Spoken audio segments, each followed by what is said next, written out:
Yun, isang mapagpalang araw mga idol. So, binalikan natin yung napanaan natin kahapon. Nakadali na naman tayo ng 2 pirasong cuttlefish o tauban. So, mga malalaki yung nadali natin mga idol. Ito. Mga idol. Yan. Oh, malalaki yung nadali natin at mabihiraan tayo dito sa spot natin mga idol. Oh. Yan, nakachamba tayo mga idol. Salamat sa biyaya. Yun. Hay. Grasya, grasya. Lagyan na natin.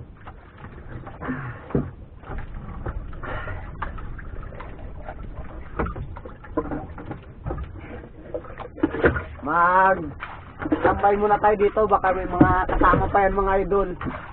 So, ipot lang tayo dyan. Hindi lang talaga natin ma-video masyado talagang ilalim mga idol ngayon. Yung pagpana natin ng tauban kasi tawag namin dito sa amin ay 0-0 yung kulay pa ng dagat. Ang visibility sa ilalim ay malabo mga idol. Kaya wala tayong video sa ilalim pero huli tayo ng pugita. Yan o. Tapos 2 cuttlefish. Ito yung isa mga idol. Yan o. Yan, cuttlefish or tauban or kulambutan. Yan mga idol. Tapos ito yung isa. Ay, nagkapit. Yung kumapit. Kumapit siya mga idol. Yan. Mga idol o. 2 kulambutan or cuttlefish. Yan. Mga 2 kilo. Ay, ito mga 2.3. Oo, 2 kilo ito. Yung mga idol, hindi tayo nasiro dito sa spot na to. Kahit pa paano ay may nadali tayo. Kaya mga idol, oh, malabo-labo pa rin yung dagat. Talagang hirap makita yung tauban. Butin lang talaga ay kahit pa paano ay veteran tayo sa paghanap ng tauban sa malabo-labo. Yan ang nadali natin, 2 babae yan mga idol. Yun, kahit pa paano ay may blessing tayong nadali. Let's go! Yan, sa mga subscriber ko dyan, ayan mga idol. Itong hanap buhay natin pag season ng tauban yung natin hinahanap. Ito mga idol ay sinisid natin ang balayan ng tauban. Tingnan natin kung may itlog na nga mga idol. Pero pagdating natin dito sa ilalim mga idol ay wala pang mga itlog itong paitlogan ng tauban dito. Ang problema mga idol ay hindi tauban ang nakabahay ngayon kundi pugita. Kaya tinuso ko na kaagad mga idol. Medyo maliit lang ito, small size lang ito mga idol. At maaga nga kaagad natin itong napalabas sa kanyang balayan. At yan, hawak na natin itong pugitang ito. Goods na kahit papaano. Hindi rin tayo nasiro sa spot na binabaan natin ulit mga idol. Nakahuli tayo ng pugita. Yan, kikilawin natin yan mga idol mamaya pag uwi sa bahay. Hindi rin tayo nabigo at mayroon pa rin tayong pandagdag kahit papaano. May pang-ulam na akong pugita mga idol. Sigurado mapaparami na naman ako ng bahaw nito pag pinilaw ko ito. Tapos kung ang mamana ng mga cuttlefish or tauban mga idol at yung nakuha natin yung pugitang maliit, eto, pumunta tayo dito sa may Isla Marikit at kumuha nga pala ako ng sea urchin mga idol dahil na-miss ko na nga kumain ng sea urchin. Ito, hawak-hawak ko yung aking pana na pangsungkit sa mga sea urchin. Pinipili ko nga pala dito mga idol yung mga malalaki lang at dito natin ilalagay sa sinaya o sibot kung tawagin dito sa amin. Yan, mamaya tatanggalan natin yan ng mga tinik mga idol. O, panoodin nyo na lang mga idol ang mangyayari dyan sa mga pagkuha natin ng sea urchin mga idol. Talagang malalaki yung laman ngayon mga idol.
kahit nakasiksik na sa ilalim ang sea urchin mga idol ay sinusungkit ko mga idol basta malaki.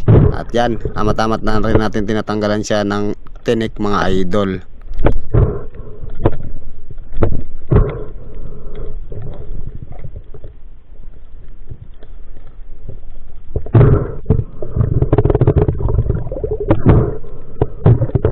Halos isang tumpok lang nga ang ating kinuha dyan mga idol dahil nagmamadali na rin tayo na makauwi mga idol.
ano.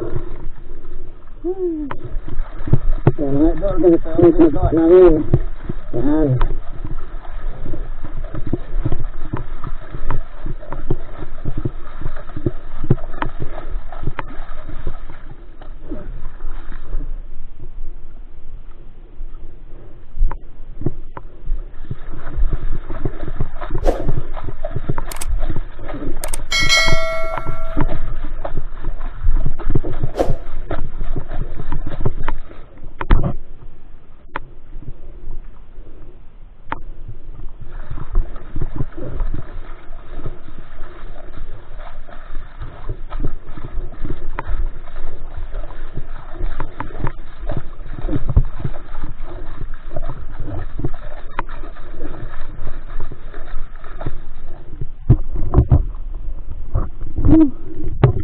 Grabe.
Put.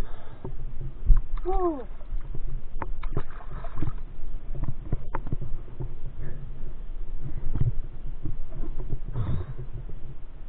Yan yung una oh. Yan yung una natin mga idol oh.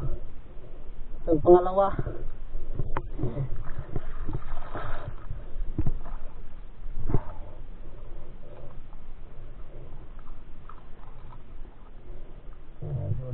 Ha?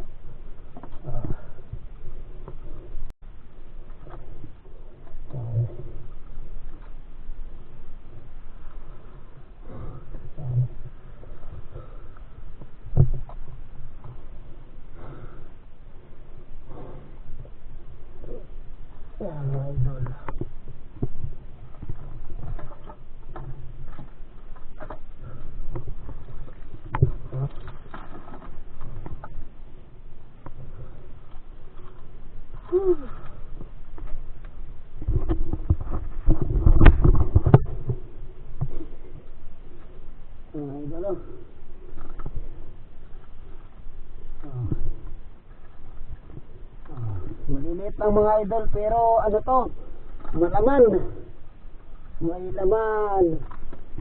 Oh.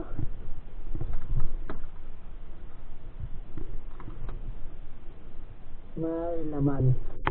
Pakita ko sa inyo mga idol yung laman. Yan na, lumasa muna natin.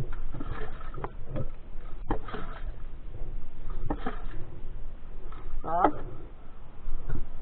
Oh?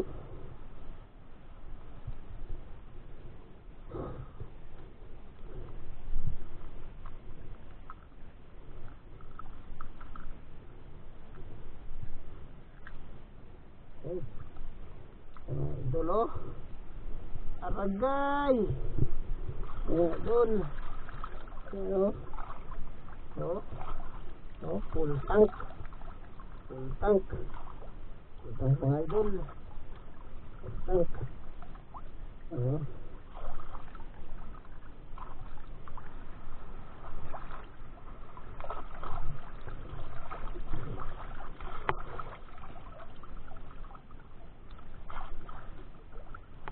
Full tank mga idol oh.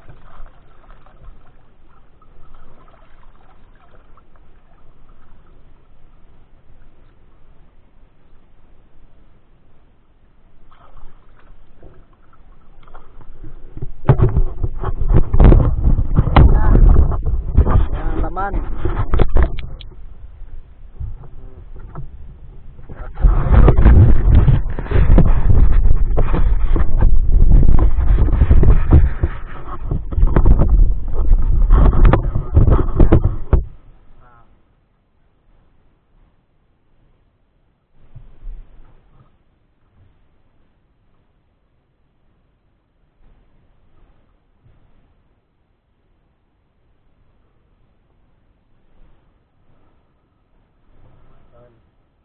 Kuha na natin oh.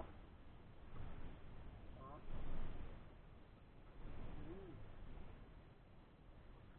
Dilaw-dilaw.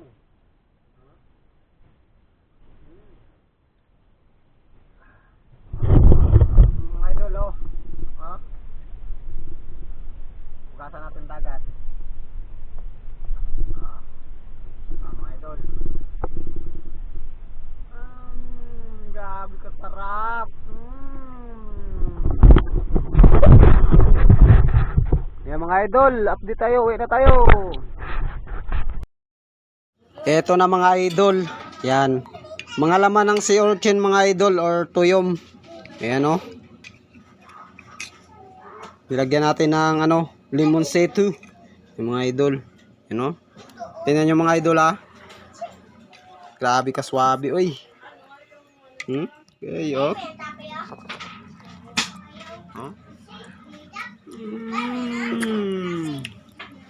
Wow. Wabi, sabay kanin. Bahaw. Ha?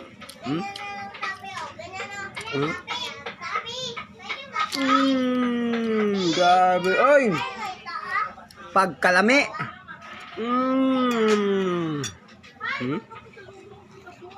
Grabe ka sabi nito mga idol. Tuyom. Grabe oh. Okay.